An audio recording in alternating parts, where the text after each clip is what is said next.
Hello friends, मेरे story channel पे आप सभी का स्वागत है। मेरी आज की कहानी है घूंघट। शुरू में जब ससुराल आई थी तब दादी सास से घूंघट निकालती थी। परिवार की सभी बहुएं उनसे पहले से घूंघट निकालती आई हैं। दादी सास की धाक भी बहुत तेज रही है सब पर, इसलिए किसी ने भी इस पे सवाल नहीं उठाया। कभी बस चुप्पी साध के अपना घूंघट खींच लिया। एक बार की बात है, हम लोग सब गांव आए हुए थे। तो ऐसे ही एक दिन दादी सास शिकायती लहजे में मुझे कहने लगी कि मैं उनके पास बैठती नहीं, काम पूरा होते ही अंदर अपने कमरे में चली जाती हूँ। तो इस पे मैंने कहा कि इस हाथ भर घूंघट में मैं आपसे बात कैसे करूँ। वो बोली, बाकी सब तो आसानी से कर लेती हैं बातें, तो तुमको क्या दिक्कत हो रही है। मैंने भी हंसते हुए कहा, और बिना घूंघट निकलवाए आप भी बात कर लें तो क्या दिक्कत है।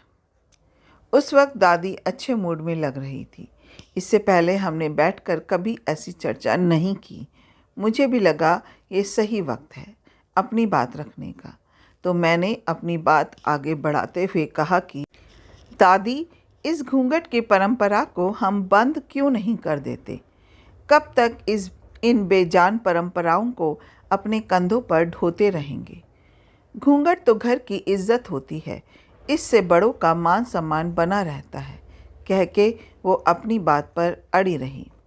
मैं ये जानती थी कि उनकी पूरी ज़िंदगी ज़्यादातर गैर ज़रूरी परंपराओं को निभाने में खप गई है। अब एकदम से वो सोच बदल जाए ऐसा मुमकिन नहीं है, फिर भी एक कोशिश करना चाह रही थी। बात अगर घर के इज्जत की है तो फिर तो घर के हर सदस्य को घूंघट में रहना चाहिए। इज्जत की मांग सिर्फ एक तरफा जेंडर से ही क्यों की जाए। और रही बात मान सम्मान की, तो यहाँ आसपास कई ऐसे बहुओं को हाथ भर घूंघट में अपने बड़ों पर चीखते चिल्लाते देखा है। इज्जत और मान सम्मान घूंघट निकालने से नहीं बल्कि दिल से दिया जाता है। हमारी चर्चा चल ही रही थी कि इतने में दादी को किसी ने आवाज़ दे दी और वो वहाँ से उठकर चली गई। जाते हुए वो बड़बड़ा रही थी कि घूंघट तो निकालना ही पड़ेगा, ऐसे थोड़े ही चलेगा।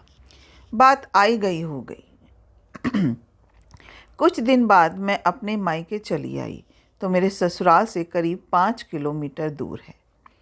एक दिन मेरे पास फ़ोन आया कि दादी की तबीयत बहुत ख़राब है। मैं तुरंत अपने ससुराल के लिए निकल पड़ी। वहाँ जाकर देखा तो दादी लेटी हुई थी। दादाजी ने डॉक्टर को बुलाया था, पर वो बोल के गए कि इन्हें तुरंत हॉस्पिटल ले जाना पड़ेगा।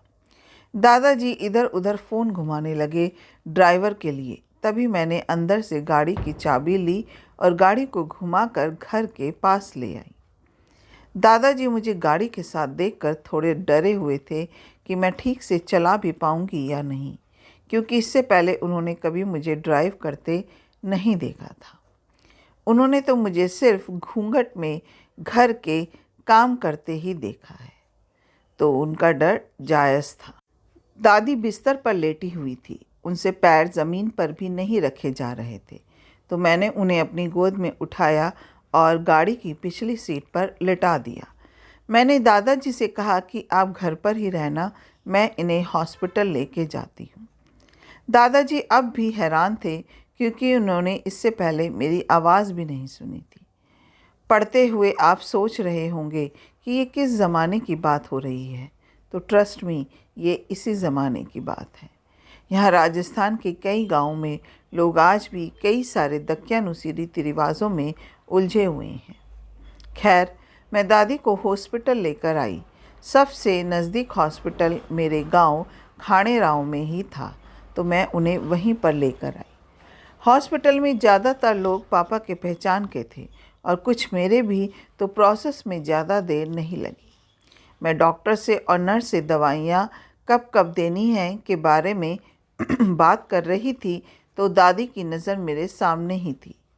एक ड्रिप चढ़ाने के बाद दादी चलकर कार में बैठी। ऐसे ही लगातार 5 दिन तक उन्हें मैं हॉस्पिटल लेके गई। 1 हफ्ते बाद दादी एकदम ठीक हो गई। इस एक बीच दादी को दवाई देते हुए हॉस्पिटल ले जाते हुए घूंघट रखना ही भूल गई थी और दादी ने भी किसी तरीके की कोई आपत्ति नहीं जताई। ऐसे ही धीरे धीरे कई सारी छोटी बड़ी चीज़ें बदलती रही। जैसे लड़के घर का काम नहीं करते, अब दादी बेहिचक भरत से कह देती है कि मेरे लिए पोहे बना दो या खमण बना दो। अब हम सब साथ में बैठकर बातें करते हैं और खूब ठहाके लगाते हैं। आज ये इसलिए याद आया कि एक दोस्त ने कहा कि यार तुम तो बहुत लकी हो। तो कहना था कि ये लकी होने के लिए बहुत ज़्यादा संयम और गट्स की ज़रूरत पड़ती है। बदलाव कभी भी एकदम से नहीं आता। थोड़ा थोड़ा खुद को और थोड़ा साथ रहने वाले लोगों के सोच बदलने के लिए कई साल लग जाते हैं, तब कहीं थोड़े से बदलाव की उम्मीद नज़र आती है। अपना कीमती समय देने के लिए दिल से शुक्रिया। अगर आपको ये कहानी अच्छी लगी हो तो एक लाइक कीजिएगा, शेयर कीजिएगा और मेरे चैनल को सब्सक्राइब करना मत भूलिएगा। फिर मिलते हैं एक नई कहानी के साथ। जय हिंद।